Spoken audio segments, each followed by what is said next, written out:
Hello. எங்கள் பக்கத்தில் வந்துங்க ஒரு டாக்டர் ஒருத்தர் இருக்கார். அவருக்கு ஒரு பையன் ஒரு பொண்ணுங்க. அவர் வந்து நல்லா படிக்க வச்சாங்க. நல்ல ஹையர் எஜுகேஷன். அவங்க நல்லா கவர்மெண்ட் இதில் படிச்சுட்டு அவங்க வெளியே போயிட்டு செட்டில் ஆயிட்டாங்க. சன்னு அவரு நல்லா படிச்சுட்டாருங்க. நல்ல ஜாப்ல இருக்காரு. அவர் அப்பா டாக்டர் அவர் ஒரு கவர்மெண்ட் எம்ப்ளாயி. அவர் மெயினாக அம்மா இருந்தாங்க. அம்மா ஹவுஸ் ஒய்ஃபாக இருந்துட்டாங்க. ஸோ அம்மாவுடைய வாழ்க்கை அப்படியே அப்பாவை பார்த்துக்கிறதுலே போயிடுச்சுங்க. அப்பாவோடைய ஜாலியாக இருந்துட்டாங்க. அப்பா கொஞ்சம் அந்த ரிட்டையர் ஆகிட்டு வீட்டில் உட்காரும்போது அம்மா கொஞ்சம் சிக்கானாங்க. அம்மா வீட்டில் ரூமில் இருந்துக்கின்னு அப்படியே அவங்க அப்பாவை கவனிச்சு அவங்க வாழ்க்கை முடிஞ்சிச்சு. அந்த அப்பாவை தனிமையாயிட்டாருங்க. இப்போ தனிமையாயிட்ட போது என்ன பண்ணாரு, அவர் என்னதான் ஒரு மெடிக்கல் பர்சன் கவர்மெண்ட் எம்ப்ளாயாக இருந்தாலும் அவருடைய பென்ஷன் வருது. அவருடைய நல்ல வருமானங்கள்லாம் நல்லா சேர்த்து நல்ல ப்ராப்பர்ட்டிலாம் வச்சுருக்காரு. அந்த மகன் அப்பா தனியாக இருக்க முடியாதுன்னு சொல்லிட்டு அப்பா வீட்டுக்கு அப்பாவுக்கு வேண்டியது எல்லா திங்ஸையும் எடுத்துக்கின்னு அப்பாவை அழைச்சிட்டு போயிட்டு அவரோட வீட்டில் மகன் வீட்லேயே எல்லாத்தையும் வச்சு ஒரு தனியாக ஒரு ரூம் வச்சு நல்லா ஃபஸ்ட் கிளாஸாக அவருக்கு வேண்டிய ஒரு குட்டி ஃபார்மசி, குட்டியாக எல்லாமே அந்த ஸ்நாக்ஸு, அவருக்கு வேண்டிய ஃபுட்டு, ட்ரெஸ்ஸஸ் எல்லாமே அந்த ரூம் ரொம்ப அழகாக செட் பண்ணி வச்சுருக்காருங்க. அவருக்குன்னு ஒரு ரூம் வச்சிட்ருக்காரு. அவர் நல்லா அவருடைய பென்ஷன் நல்லா வருது.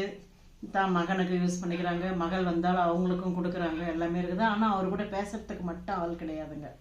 ரொம்ப நாள் போக போக அவர் ரொம்ப அமைதியாயிட்டார். ரொம்ப நல்லா பேசுவாருங்க. அவர் நாங்கள்லாம் போனோம்னா எங்கள் கூடலாம் அப்படி ஒரு பாசமாக பேசுவார். எப்பம்மா வந்தீங்க, எப்படி இருக்கீங்க, பசங்க என்ன பண்ணுறாங்க, எல்லாத்தையும் பேசுவாருங்க. அப்படி இருக்கிறவர் தான் மகன்கிட்ட இருக்காரு. அவர் மகன் ரொம்ப பிடிக்கும் அவருக்கு இருக்காரு. அவரோட பென்ஷனும் வருது. ஆனால் அவர் கூட பேசுறதுக்கு ஆள் கிடையாதுங்க. இப்போ மகன் அவர் பாட்டுன்னு அவர் ஜாபுக்கு போய்ட்றாரு. அவங்க ஒய்ஃபு அவங்க பசங்க அப்படின்னு போய்ட்றாங்க. அந்த அப்பா மட்டும் தனியாக ஒரு ரூமில் இருக்காரு. பேப்பர் பார்க்குறாரு, டிவி பார்க்குறாரு, ரூம்குள்ளே இருக்காரு. யார் வராங்க யார் போகிறாங்க எந்த கனெக்ஷனும் வீட்டில் இல்லைங்க.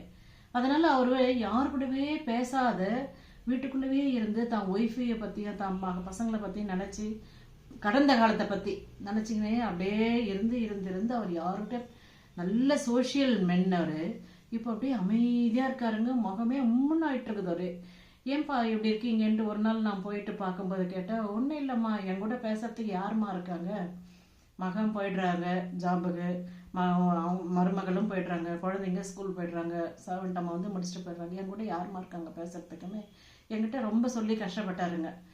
அவர் என் மகன் என்கிட்ட தனியாக ஒரு ரூமில் போட்டு அடைச்சி வச்சிருக்காருமா. அப்படிதான் நான் சொல்லணும். என் கூட யாருமா உட்காந்து பேசுகிறாங்க அப்படின்னாரு. அப்போ அதை என் கூட பேசினதை அவங்க மகன் வெளியே ஹாலில் உட்காந்து கேட்டுட்டாருங்க. அப்புறமா தான் நான் சொன்னேன், இது போலப்பா ஏற்கனவே உங்கள் தங்கச்சிக்கிட்ட ஃபாரின் காலில் பேசியிருக்காருன்ட்டு நீங்களே சொன்னீங்க ஒரு முறை. இருந்தாலும் உங்ககிட்ட நிறைய பேசணும்னு அப்பா எதிர்பார்க்குறாரு. நீ ஒரு நாளைக்கு சும்மா வந்தாப்பா சாப்பிட்டீங்களா, இந்த ஏதோ ஒரு நாட்டு நடப்பு கதை, இல்லை ஒரு டிவி பார்த்தபோது டிவியோட கதை, நீங்கள் வழியில் சந்தித்த கதை, அவருடைய கடந்த காலத்து கதை அப்பா கூட உட்காந்து பேசி அவர் தலையை தடவி கொடுத்து ஏதோ ஒரு சின்னதாக 2 பிஸ்கட் அவர் வாயில் ஊட்டி பாருங்க. அவர் எவ்வளோ ஆனந்தப்படுவார்ப்பா. இது போல நீங்கள் செய்யுங்க. இவர் அப்பா அம்மா கவர்மெண்ட் எம்ப்ளாயியா இல்லை பிஸ்னஸ்மேனா இல்லை வீட்டில் இருக்காரா, அவங்க சேர்த்து வச்ச சொத்தை மட்டும் நம்ம எல்லாருமே கூட இருக்கிற பொண்ணுங்க பையனுங்க எல்லாருமே பங்கு போட்டு எடுத்துக்கணும்ட்டு எதிர்பார்க்குறாங்க இந்த உலகத்துலங்க. ஆனால் அப்பா அம்மா சம்பாதிச்ச பணம் வேணும், ஆனால் அப்பா அம்மா வேணாம். அப்பா அம்மா எப்படி இருக்காங்க, எவ்வளோ அளவுக்கு வலியோடு இருக்கிறாங்க. மன வலிமையோடு இருந்தவங்க மன வலியில் இப்போ துடிச்சிக்கிட்டு இருக்காங்க. அவங்க கூட உட்காந்து நம்ம பேசலாம். அவங்க தலையை தடவி கொடுத்து அவங்கள ஏதோ கொஞ்சம் சிரிக்க வைக்கலாம், பேசணும். என்ன ஆகிட போகுதுங்க. சும்மா கொஞ்ச நாள் மருமக வந்தாங்களா, என்னப்பா சாப்பிட்டீங்களாப்பா, அவ்வளோதான் சரியா போச்சு. ஓரளவு சரிப்பா படுத்துக்குங்க, என்ன வேணும் உங்களுக்கு, புக்ஸ் தட்டுமா, குழந்தைங்க வந்தாங்களாப்பா, குழந்தைங்க பார்த்துக்குங்களா, நீ போய் தாத்தா கிட்ட போய் இந்த டவுட்டு கேளுமா, சும்மா சொல்லி அனுப்பிச்சாவே அவருக்கு ரொம்ப ஹாப்பியாகிடும். நமக்கு இவ்வளோ இம்பார்ட்டன்ஸ் கொடுக்குறாங்களேன்னு சொல்லிட்டு. அப்புறமா அதுக்கடுத்து அவங்க மகன் நான் சொல்லிட்டு வந்துட்ட பிறகு அதுக்கடுத்து அவங்க மகன் அக்கா நீங்கள் சொன்ன மாதிரியே நான் அப்பா கூட இப்போ உட்காந்து பேசுகிறேன், அவர் ஓரளவு இப்போ என்கிட்ட நல்லா பேசுகிறாருக்கா. அந்த முகம் முன்னாடி ரொம்ப வாடிக்கிட்டு இருந்தது அம்மாவை நினச்சி இப்போ நல்லா இருக்காருக்கா. இப்போ நாங்கள் ஹாலில் அவரை உட்கார வச்சு நாங்கள் பசங்க விளையாடுறதெல்லாம் அவருக்கு காமிக்கிறோம் அப்படின்றாங்க. அவ்வளோதான்ப்பா, பணம் ஒன்றுமே இல்லை. அப்பா அம்மா சம்பாதிச்ச சொத்து வேணும், அவங்க பென்ஷனை வேணும்ன்ட்டு நம்ம மனசு எதிர்பார்க்குது. ஆனால் அப்பா அம்மா எப்படி இருக்கிறாங்க, மூச்சு விடுறாங்களா, என்ன சாப்பிட்டாங்கன்ட்டு எதிர்பார்க்க மாட்டேங்குது. ரொம்ப நல்லதுப்பா நீ இப்போ அப்பாவை சந்தோஷமாக வச்சிருக்கிறது. இதே போல நம்ம எல்லாருமே நம்ம வீட்டில் நம்ம அப்பா அம்மாவுடைய பணம் வேணாங்க. பணம் என்னைக்கு ஒன்றாலும் இருக்கு. நாமெல்லாம் இறங்கி நின்று வேலை செஞ்சோம்னா செமையாக சம்பாதிக்க முடியுங்க. நம்மளுக்கு கிட்டத்தில் அவ்வளோ பவர் இருக்குது.